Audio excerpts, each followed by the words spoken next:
বিয়ে দিয়েও তবু তোর মন পেলাম না রে। কাদা কুকুর বেটা ফুইটো, কাদা কুকুর বেটা ফুইটো, তুই বড় সতীনের কথা শুনে আমাকে ভুল বুঝে মেরে বাড়ি থেকে তাড়িয়ে দিলি রে ফুইটো। ফুইটো কাদা কুকুর বেটা, আমি আজ তোর জন্য পথে পথে কাঁদছি রে। আমার কি সর্বনাশ হইল রে। ঝুমা বৌদি, ও ঝুমা বৌদি, আমার সংসারের মধ্যে ঝগড়া অশান্তি লাগিয়ে দিও তবু তোমার মন ভরেনি। আবার কিসের জন্য এসেছো তুমি আমার কাছে? সত্যি কথা বলতে কি জানো বৌদি, বিধির লিখন কেউ কখনো কোনোদিনও মুছে দিতে পারে না। তুমি তো মুছে দিয়েছো। সম্পূর্ণ তোমার মনের ধারণাটা ভুল। যদি আমি মুছে দিতে পারতাম তাহলে আমার ভাগ্য কি এত খারাপ হইতো বলো? যেদিনকে তোমাকে আর ফুটুকে বাসতলাতে আমি দেখলাম সেদিনকে আমার মনের ভিতরে একটা বড় ধরনের আফসোস হলো যে এত সুন্দর একটা মেয়ে একটা বিয়েওয়ালা ছেলের সাথে প্রেম করছে, আমি আইবড় ছেলে আমার সাথে করছে না। সেদিনকে আমার বুকের ভিতরে কি বলবো, সে নিদারুণ যন্ত্রণা উঠেছিল। সেদিনকেই আমি মনে মনে ভেবেছিলাম এই বৌদি যদি আমার জীবনে কখনো কোনোদিনও আসে তাই একে আমি সোনার সোহাগায় ভরিয়ে রাখবো। আমার এই বুকের ভিতরে যে ভালোবাসার উৎপাত চলছে, এই সম্পূর্ণ ভালোবাসা তোমাকে উজাড় করে দিয়ে দেবো। কিন্তু তা হলো না বৌদি, তা হলো না। পরে কিছুদিন পরে জানতে পারলাম তুমি ফুটুকে নিয়ে চলে গেছো। তখন সে কি বুক ভরা ব্যথায় আমার। তাই এখন তুমি কি চাইছো বলো? এই অভুক্ত হতভাগা প্রেমিককে যদি তোমার প্রেমের জালে বন্দি করে লাও তাহলে হয়তো আমার মনের দুঃখ কষ্ট চিরদিনের জন্য মুছে যাবে। তুমি তো সবই জানো আমার জীবনের ঘটনা, তারপরেও তুমি আমাকে কেন বিয়ে করতে চাও? এই খেলাপাতির এই দুনিয়ায় আমরা খেলা করতে এসেছি। কার ভাগ্যতে কাকে ভগবান লিখে রেখে দেয় তিনিই শুধু জানে। এমনও তো হতে পারে বৌদি আমার ভাগ্যতে তোমাকে চিরদিনকার জন্য ভগবান লিখে দিয়েছে। আর সেই জন্যে তুমি একবার চিন্তা ভাবনা করে দেখো বৌদি, তোমার স্বামী দিলীপকে তোমার পছন্দ হলো না, দিলীপের কাছ থেকে তুমি ফুটুর কাছে গেলে সেখানেও তোমার ঠাঁই হলো না। এখন তুমি আজ পথের প্রতীক হয়ে তুমি বসে আছো পরের দরজায়। আমি এসেছি তোমাকে ভালোবাসা দিয়ে আপন করে নিয়ে ঘরে নিয়ে যেতে। এই সবই উপরওয়ালার ইচ্ছা বৌদি, শুধু তুমি একবার রাজি হয়ে নাও যে আমার সাথে চলো, আমার বউ হয়ে সারা জীবন তুমি আমার ঘরে থাকবে। তোমাকে আদর ভালোবাসা ও সোহাগে আমার বুকে যত্ন করে রেখে দেবো। কখনো কোনোদিনও তোমাকে সরে বসতে বলবো না। তোমার যদি কখনো জ্বর আসে আমি তোমার হয়ে রান্না করে দেবো। তো কখনো যদি তোমার হাত পা যন্ত্রণা করে তোমার জন্য আমি ঘর ঝাঁট দিয়ে দেবো। তোমার জন্য আমার জীবন দিয়ে দিতে পারবো, সব করতে পারবো, শুধু তুমি আমাকে বিয়ে করো। তুমি আবার আমাকে কখনো কোনোদিনও ছেড়ে চলে যাবে না তো? কখনো তুমি আমাকে পর করে দিবে না তো? নাউজুবিল্লাহ, আস্তাগফিরুল্লাহ, এই কথা শোনাও পাপ বৌদি। কখনো কোনোদিনও তোমাকে আমি সরে বসতে বলবো না বৌদি। তুমি আমাকে সত্যিই ভালোবাসো? সত্যিই তুমি আমাকে বিয়ে করতে চাও?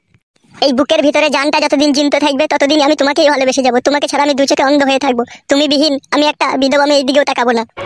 কোনো আই বড় 16 বছরকার যুবতী কন্যা এসে যদি সবকিছু খুলে দিয়েও বলে ফুটো তুমি আমার উপর একবার চাপো, তবু আমি চাপবো না বৌদি, তবু আমি চাপবো না। আমি শুধু তোমাকেই জান ভরে দেখতে চাই।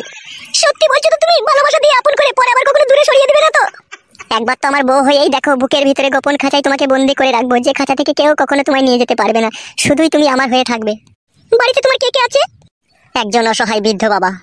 কি করে তোমার বাবা?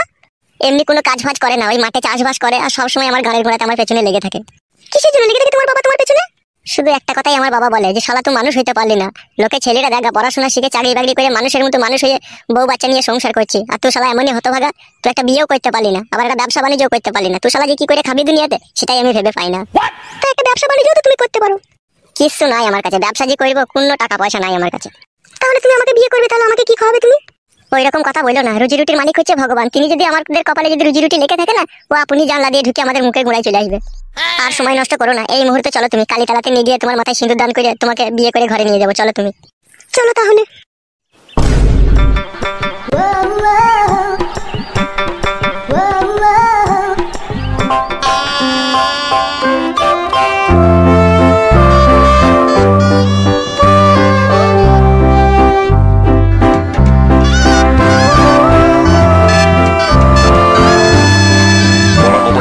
ছেলে হয়েছে লেওড়া হয়েছে।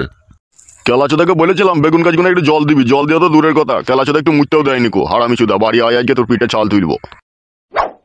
বাবা কি বে, কোথা ছিলি তুই সারাদিন? বেগুন গাছগুলো জল দিইনি কেন বে? হ্যাঁ হবে, আবার ওটা কাকে লিয়েছিস বে সাথে করে? ওই মেয়েটাকে আমি বিয়ে করেছি বাবা। খুব ভালো কাজ করেছিস তো বাবা। তুমি কি খুশি হওনি? কি করে খুশি হবো বাল মুকু, দেখে তো মনে হচ্ছে বিয়েওয়ালা মেয়ে বে। তোমার লেওড়া সব জিনিসের সন্দেহ, এই সন্দেহ তোমার মন থেকে কোনোদিনও মুছবে না। কেলাচোদা এটা আবার সন্দেহ কি বে? তো দেখেই বোঝা গেছে এর 2-3 বার বিয়ে হয়েছিল, বিয়েওয়ালা মেয়ে। বাবা তুমি দেশের কোনো খোঁজ খবর রাখো নাকি আগে বলো? আমি আবার দেশের কি খোঁজ খবর রাখবো বে? দেশের খোঁজ খবর রাখার লেগে মেলা লোক আছে বে। তবে বাড়া বলছো আবার যা জানো না তাহলে বকবা না। কি জানি না বে বুকাচোদা, আমি কি জানি না বে? লেওড়া আমাদের এখন পশ্চিমবাংলা সরকার প্রত্যেকটা আইবড় মেয়েকে 10,000-12,000 করে টাকা দিয়েছে মোবাইল কেনার জন্য। হ্যাঁ তা কি হয়েছে বে? দিয়েছে তা? আইবড় মেয়ে পাওয়া গেছে না, সব বুকিং হয়ে গেছে। কেউ মেসেঞ্জারে বুকিং হয়ে, কেউ ফেসবুকে চ্যাটিং এ বুকিং হয়ে, সব বাড়া বুকিং হয়ে যার পেছনে গিয়েছে সেই ঝাঁটা বারণ মেরে খেয়ে দিয়েছে। বলছে পালা আমার পেছনে আছে দুজনা। তাই বলে লাউড়া চোদা বিয়েওয়ালা মেয়েকে বিয়ে করতে হবে? বাবা তুমি একটা এর কপালি চুদা বলে এরকম ধরনের কথা বলছো। একটা আইবড় মেয়েরও যা থাকে একটা বিয়েওয়ালা মেয়েরও সেম একই জিনিস থাকে লাউড়া। তা হইলেও বোকাচোদা, সমাজ বলে একটা জিনিস নাই লাইবে, তো আই বড় ছেলে আর বিয়েওয়ালা মেয়েকে বিয়ে করলি। একটা আই বড় মেয়ের নতুন বিয়ে হয়েছে বাবা, 6 মাস সংসার করার পরে হঠাৎ করে তার স্বামী মরে গেল, সেই মেয়েটাকে আবার আই বড় ছেলেতে বিয়ে করেছে। তাহলে বিধবা মেয়েকে আই বড় ছেলেতে বিয়ে করেছে, তাহলে এটা কি হয়েছে বাবা? আর আমি তো লাউড়া বিয়েওয়ালা মেয়েকে বিয়ে করেছি, তা তো বিধবা মেয়েকে এখনো বিয়ে করিনি, তাতেই মানে তোমার এত গাছ জ্বলছে। যা ভালো বুঝবি করবে, আমি আর কিছু জানি না, গান মারি মরগা তু। 25-26 বছর বয়স হয়ে গেল, এতদিন একটা কথা শুনিনি, আর ও শালা আজকে আমার কথা শুনবে? তাই আবার শুনে বেগুন গাছগুলো পুরো শুকিয়ে লেগে গেল, এক ফোঁটা জল দেয়নি শালো। ওর কথা কিছু মনে করে না, ঘরে এসো। বাল মুকুচুদা বিয়েওয়ালা মেয়েকে বিয়ে করলো, কেলাচুদা। এই দেখো, এই হচ্ছে আমার ঘর। আমার ঘর তোমার পছন্দ হয়েছে তো? বাবা স্বামী, আমার এই ঘর খুব পছন্দ হয়েছে, যেন মনে হচ্ছে এটা ঘর না, এটা রাজপ্রাসাদ। তাই নাকি আমার জান? হ্যাঁ গো। জানো ঝুমা, জীবনে অনেক দুঃখ কষ্টর পরে তোমাকে আমি বউ হিসাবে পেয়ে আজ আমি দারুণ সুখী। আমিও কখনো ভাবতে পারিনি তুমি আমাকে বিয়ে করবে। আমার দুবার বিয়ে হয়েছিল, তবু তুমি আমাকে ভালোবেসে বিয়ে করলে। ওইসব পুরনো কথা তুলো না ঝুমা, আমার সাথে নতুন করে সুখের ঘর করো তুমি। আমি মনে প্রাণে তোমার সাথে আমি সুখের ঘর করতে চাই। তোমার ওই মিষ্টি মুখের মিষ্টি কথাই যেন সত্যি হয়। এসো জান, এইখানে এসো, বসো এখানে। তুমি খুশি হয়েছে তো জান? হ্যাঁ, আমি অনেক খুশি হয়েছি। কি গো, কি ভাবছো তুমি? ভাবছি অনেক কিছু জান। কতদিনের আমার স্বপ্ন ছিল তোমাকে আমার এই ঘরের ভিতরে খাটের উপরে পাবো, সে স্বপ্ন আজকে আমার পূরণ হলো। তাই আমার মনের ভিতরে কি খুশি হচ্ছে গো জান। শুধু রাত হতে দাও, সমস্ত ভালোবাসা তোমাকে আমি উজাড় করে দিয়ে দেবো। এখনো মনে হচ্ছে আমি স্বপ্ন দেখছি। একবার চিমটি কাটো তো, কই দেখি কেমন লাগছে, স্বপ্ন না সত্যি? সত্যি তো বলো। তোমার এইটা আগে যেরকম দেখেছিলাম তার থেকে একটু মোটা হয়ে গেছে। লাই গো শোনা। ও ফুটু খানকি ছেলে খুব খবি, যে খানকি ছেলে অনবত টিপিছে শালা। তুমিও টিপা? আমি শুধু টিপি রাই দেবো নাকি তোমাকে? মুখে বলে চুজ, ওটা আমার বহুত দিনের স্বপ্ন। পূরণ করে নেবে, আমি তো তোমারই। কি রে বোকাচোদা, বিয়ে করে নিয়ে এসে এই ঘরের ভিতরে বসে বললি কেন বে? বেগুন গাছগুলো জল কে দেবে? সারা জীবন তাহলে আমরা পেছনে লাগলা, আজকে শুভ কাজে এসে বাধা দিচ্ছ তুমি? বাবা নাকি তুমি? বাড়ার মাথা মনে হচ্ছে এক সময় তোমাকে। বাড়ার মাথা আমি? বোকাচোদা তোকে খাইয়ে পড়ে মানুষকে কইলো বে, সুরের বাচ্চা। এক হয়েছো তুমি আমাকে। এখন তো বলবি রে খানকি ছেলে, এখন বলবি না? এখন যে বউ পেয়েছিস সুরের বাচ্চা, এখন তো বলবি। আবার মুখ পানে তাকাচ্ছিস কি বে? বাইরে দেখা ঝোলাটা পড়ে আছে ফটিকের দোকান থেকে, 3 কেজি লাল স্বর্ণ চাল, 2 কেজি 2 নম্বর আলু, 500 গ্রাম মসুরির ডাল, ঠিক আছে? তাড়াতাড়ি নিয়ে আয়, আর 200 সরষের তেল নিয়ে নিবি, নাহলে তোর খাওয়া দাওয়া একদম পুরোপুরি ভাবে বন্ধ করে দেবো বোকাচোদা। ঘরে চাল নাই, কেলাচোদা আবার বিয়ে মারিয়েছে।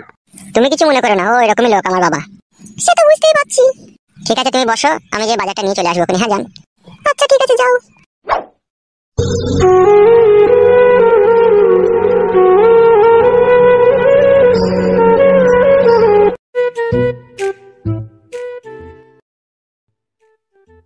কিরে বন্ধু, আমাকে চিনতে পারছিস? চিনা চিনা তো মনে হয়েছে। কে বলতো তুই একবার? লেওড়া, আমি ফাটারে সুফলের ছেলে। ও লেওড়া, চিনতে পেরেছি। আমাদের বাড়ি আসছিল, আমার বাবার গাছ থেকে বেগুন চুরি করে লিখেছিল বলতো। আর লেওড়া আমাকে বেগুন চোর বলবি না, ঠিক আছে? আমি আর বেগুন চোর নাই। ও ছোটবেলায় যা করেছে করেছি। এখন বাড়া কেরালা থেকে আমি 4টি বয়বে ঢালাইয়ের কাজ করি এখন। তাই নাকি লেওড়া? হ্যাঁ রে বড়া। মজুরি কত করে পাঁচবে ঢালাইয়ের কাজ করে? 1 নুরে। কি বললি? 800 টাকা বে। তাই 1 নুরে বললি কেন বোকাচোদা? লেওড়া, ওটা মালিয়াম ভাষা, তুই বুঝবি না। আমার সাথে একবার কেরালা চল, ঘুরে আসবি গিয়ে। না না বড়া, আমি এখন কেরালা ঘর মারাইতে যাবো নাকি? আমি এখন নতুন বিয়ে করেছি। কবে বিয়ে করলি বে? অত লেওড়া তোকে না জানলেও চলবে। তাই নাকি ভুদা? আমি তো জেনে নেবই তুই কাকে বিয়ে করেছিস। যা যা যা, আর তো বলতে হবে না, অত চিন্তাও করতে হবে না, আমি ঠিক সময় হলে খুঁজে নেবো। তুই যা, বাড়ি যা। যা রে ভাই যা, বাড়ি যা, তো মুখ পানে তাকাইতে হবে না লাউড়া, যা বাড়ি যা।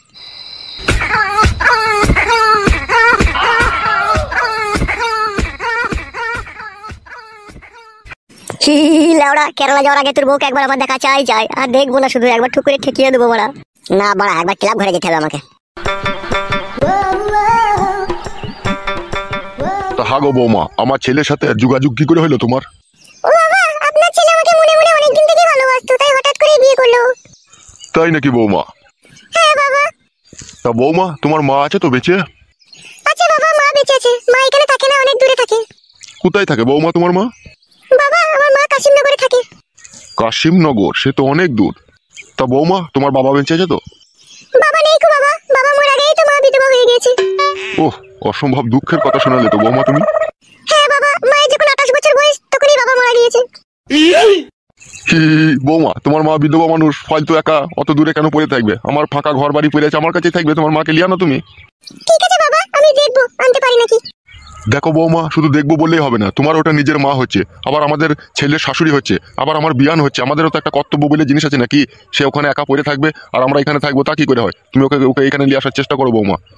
আপনার ছেলে বাজার থেকে আসুক, আপনার ছেলেকে বলবো আমি। ঠিক আছে বৌমা, মনে করে বলবে যেন।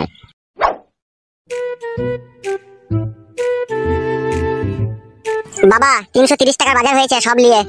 আর গান মেরেছিস ক টাকা বে? বালে যদি সন্দেহ করবা তুমি নিজে নিজে থেকে বাজার আনতে যাবা, আমাকে বাজারে পাঠাবো না বলে দিলাম তোমাকে আমি। ঢেঁড়স মুখ ছুঁড়া খালি বসে বসে খাবা নাকি? বৌমাকে নিয়ে যাবে বাজারটা দিকে, রান্না করবে বৌমা। খুব গাঁয়ের ফাঁকা বাবা তুমি।